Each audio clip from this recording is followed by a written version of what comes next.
Cuando la ciudad de Triaham empezó a crecer en la década de 1990, todo el mundo lo tomó como una buena señal. «Nos va bien», decían los políticos. «Nos va bien», repetía la gente.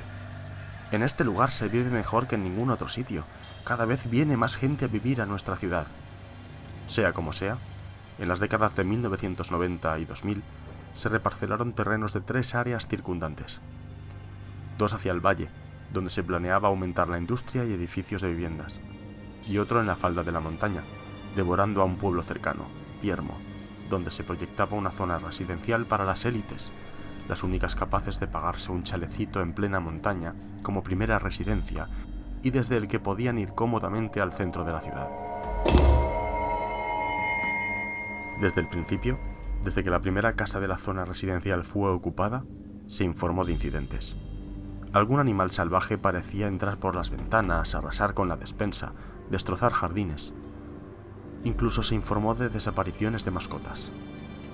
Se culpó a los lobos, pero en lugar de aceptar que habíamos ocupado su hábitat y que nosotros éramos los extraños, fueron a por ellos.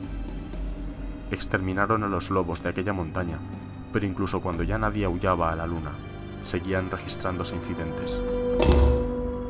Se invirtió en ventanas más resistentes, en mejores vallas y cercas para los jardines, y con eso se dieron por satisfechos.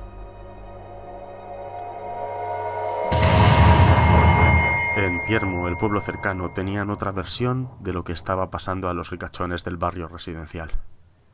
Para ellos estaba claro que pesaba sobre ellos la maldición de la bestia del cerro. Esta bestia era una criatura legendaria en el pueblo de Piermo, usada constantemente para asustar y hacer callar a niños traviesos. «Vete a dormir pronto, o vendrá la bestia del cerro. No vayas solo a la montaña, que te encontrarás con la bestia del cerro». Pero para los más mayores de la localidad, la bestia era muy real. Recordaban granjas saqueadas o ganado mutilado, y yendo más atrás en el tiempo, incluso niños desaparecidos, arrancados de sus habitaciones mientras dormían. Las personas que lograron ver a aquella criatura la describieron como una especie de lobo, con una cabeza grande, sin orejas, grandes colmillos, un cuerpo muy robusto, con pelo muy corto, que andaba a 4 patas, aunque ocasionalmente se levantaba sobre 2. Incluso había dibujos realizados por los testigos o a partir de sus descripciones. Para los habitantes más mayores de Piermo, esta bestia era la responsable de los contratiempos del barrio residencial. La gran ciudad había irrumpido en el territorio de la bestia, y ésta estaba defendiéndose. Pasaron los años, y las casas con mejores cerraduras y ventanas más resistentes hicieron que los habitantes de esta zona residencial se olvidaran de los incidentes. Eligieron ignorar los contenedores de basura revueltos, o las formas que a veces se movían entre los árboles. Se dijeron a sí mismos que no salían a pasear a sus perros de noche por las zonas arboladas a causa de algún atraco a mano armada, que algunos delincuentes estaban acercándose a la zona atraídos por sus riquezas. Hasta que 2 años más tarde, con el objetivo de ampliar más aún la zona residencial, empezaron a cortar más árboles y a remover más terreno. Incluso hubo grandes movimientos de tierra. Se produjeron desmontes, revelando por ejemplo una antigua cueva llena de huesos de animales que interpretaron como devorados por lobos, aunque alguno de los obreros juró haber visto allí huesos humanos. Pero los huesos y la cueva fueron arrasados en ese frenesí urbanístico. Y de nuevo, una vez más, desde el primer momento hubo incidentes. Solo que esta vez fueron más violentos. Las ruedas de las retroexcavadoras aparecían destrozadas, sus cabinas con los vidrios destrozados. Al despertar, el barrio amanecía con farolas arrancadas, puertas de casas con marcas de garras. De madrugada, se oían golpes en puertas y ventanas. Se daban excusas y el desmonte continuaba. Hasta que, una tarde, al anochecer, se desató el horror. Un niño desapareció del jardín de su casa sin dejar rastro, mientras al otro lado del barrio un vecino avistaba una criatura en la linde del bosque. Una especie de lobo, pero con una cabeza muy grande y como sin orejas, con grandes colmillos, con un cuerpo muy robusto con pelo muy corto, que salía de entre los árboles a 4 patas, aunque pareció levantarse sobre sus patas traseras y apoyarse en un árbol, desde donde observó las casas con frialdad. Los avistamientos siguieron, incluso hubo algunas fotos borrosas. La ciudad estaba conmocionada por la desaparición del niño, y muchos vecinos abandonaron el barrio. El pánico se desató. El barrio residencial se convirtió en un pueblo fantasma, un pueblo abandonado. Apasionados de los misterios y del mundo paranormal acuden allí con frecuencia para contar historias de terror, mezclando leyendas urbanas recurrentes con hechos pasados maquillados. Pero algunos vuelven a este barrio abandonado en busca de la bestia, e incluso se han tomado algunas fotos menos borrosas y muy escalofriantes, según las cuales esta criatura sería un descendiente actual de un linaje que se creía extinto desde hace 250 millones de años. Esta familia de superdepredadores se habrían adaptado a vivir en las altas montañas, donde es más difícil dejar rastro, donde casi nada fosiliza, escapando al registro fósil durante millones de años.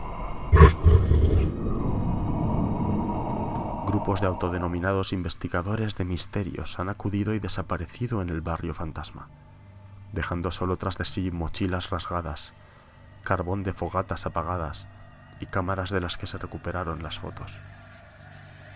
A día de hoy, la mayor parte de casas se han derrumbado, pero todavía se aventura algún grupo entre las ruinas. La deforestación ha seguido deteriorando la montaña y hace años que no se oyen historias de avistamientos. Si alguna vez existieron estas bestias, si alguna vez fueron reales, parecen haber abandonado el lugar. Aunque en Piermo, los vecinos más mayores siguen hablando de una gran bestia que deambula por los lindes del bosque algunas madrugadas.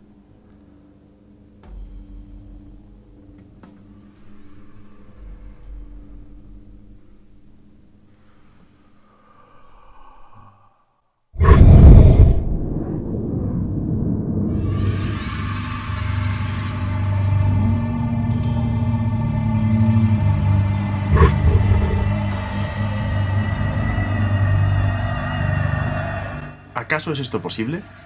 ¿Podría toda una familia de animales haber sobrevivido a una extinción, evolucionado y vivir a día de hoy, después de millones de años, sin haber dejado ningún tipo de rastro? Por supuesto, el relato que acabamos de escuchar es de ficción, uno de mis relatos de Halloween, y espero que os haya gustado. Y este relato surgió echándole mucha imaginación y fantasía a la naturaleza sesgada del registro fósil. Veréis, para que hoy encontremos un fósil en uno de nuestros yacimientos durante una de nuestras excavaciones, tienen que pasar muchas cosas. Para empezar, aquel animal tuvo que vivir, y por lo tanto también morir, en un lugar cercano a alguna masa o curso de agua que pudiera acumular allí tierra, barro, arena o cualquier tipo de sedimento que ayudará a que cualquier resto, el de este animal o el de cualquier ser vivo que vivía cerca, se pudiese enterrar de manera natural. Solo así, en plena naturaleza, los restos de los seres vivos pueden quedar enterrados. Y eso suele ocurrir en mares, en playas, en lagos, en estuarios, en llanuras de inundación, meandros de ríos, simas o cuevas. ¿Y acaso estos sitios cubren el total de los hábitats y ecosistemas de la Tierra? La verdad es que no.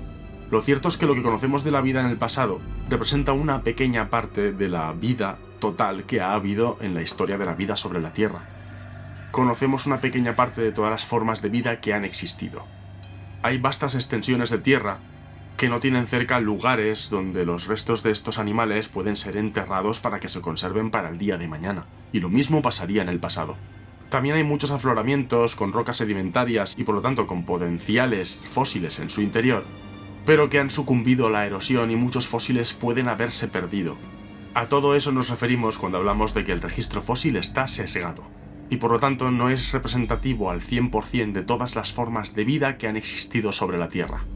Aún así, lo que sí que es cierto es que gracias a este goteo constante de diminutos datos, sí que conocemos a grandes rasgos cómo ha sido la evolución y la diversificación de los grandes grupos o familias de seres vivos. Gracias a que las formas de vida suelen florecer cerca del agua, y los animales también tienen que acudir a estas fuentes de agua para poder beber, tarde o temprano este enterramiento en los cursos o masas de agua suele ocurrir. No necesariamente con ejemplares de todas las especies, pero sí que tenemos fósiles de todos los grandes linajes y familias de seres vivos. Incluso en desiertos, una tormenta de arena puede acabar enterrando a estos animales, y de hecho conocemos fósiles que se explican de esta manera. Puede que no tengamos cada especie y cada ecosistema conservados a la perfección, con yacimientos apareciendo en la secuencia geológica cada pocos miles de años, pero algo tenemos. Pero sí, debió haber otras especies que vivieron en zonas apartadas de cursos de agua o de masas de agua y que posiblemente no dejaron restos fósiles que podamos encontrar. Otros pudieron vivir en estos ambientes, pero sus restos sucumbieron a los carroñeros. E incluso pudo darse el caso de que algunos restos llegaran a enterrarse y fosilizar, pero la erosión los haya destruido al aflorar. Para este relato he tomado como base un linaje de vertebrados fósiles, los gorgonópsidos, grandes depredadores del Pérmico, pertenecientes al grupo de los sinápsidos, los antiguamente llamados reptiles mamíferoides, cercanamente emparentados con nosotros, con los mamíferos. A esta base de realidad le hemos dado un toque de ciencia ficción. ¿Y si hubieran sobrevivido los gorgonópsidos a la extinción de finales del Pérmico? Pero lo cierto es que desaparecen en el registro fósil a finales del Pérmico, y que el nicho ecológico que debían ocupar estos animales en sus ecosistemas es ocupado por nuevos animales en los periodos que vienen después. De manera que en realidad no tenemos ninguna razón para pensar que estos animales pudieran haber sobrevivido. De hecho, la extinción de finales del Pérmico fue la más grande de todas, y muy pocas formas de vida lograron sobrevivir. Pero para este relato de ciencia ficción y cierto terror, añadimos otra capa más de ciencia ficción. ¿Y si estos gorgonópsidos supervivientes se hubieran adaptado a vivir en un ambiente en el que la sedimentación y por lo tanto la posible fosilización no es habitual, como por ejemplo las altas montañas? Y sobre este ejercicio de mera imaginación hemos ido construyendo el relato. ¿Y si hubieran sobrevivido hasta el día de hoy? ¿Y si en algún pueblo cercano tuvieran incluso una leyenda de estas bestias que viven en la montaña? ¿Qué pasaría si una ciudad cercana en su constante expansión desmedida llegara hasta los lindes de esta montaña y entrara en conflicto con esta criatura? Y ya está. Espero que os haya gustado este contenido de nuestra celebración especial de Halloween de este año. Podéis dejarme aquí abajo en comentarios lo que os haya parecido. Y nada, como siempre, gracias a todas las personas que estáis apoyando este canal y nos vemos en el próximo vídeo. Si sobrevivimos.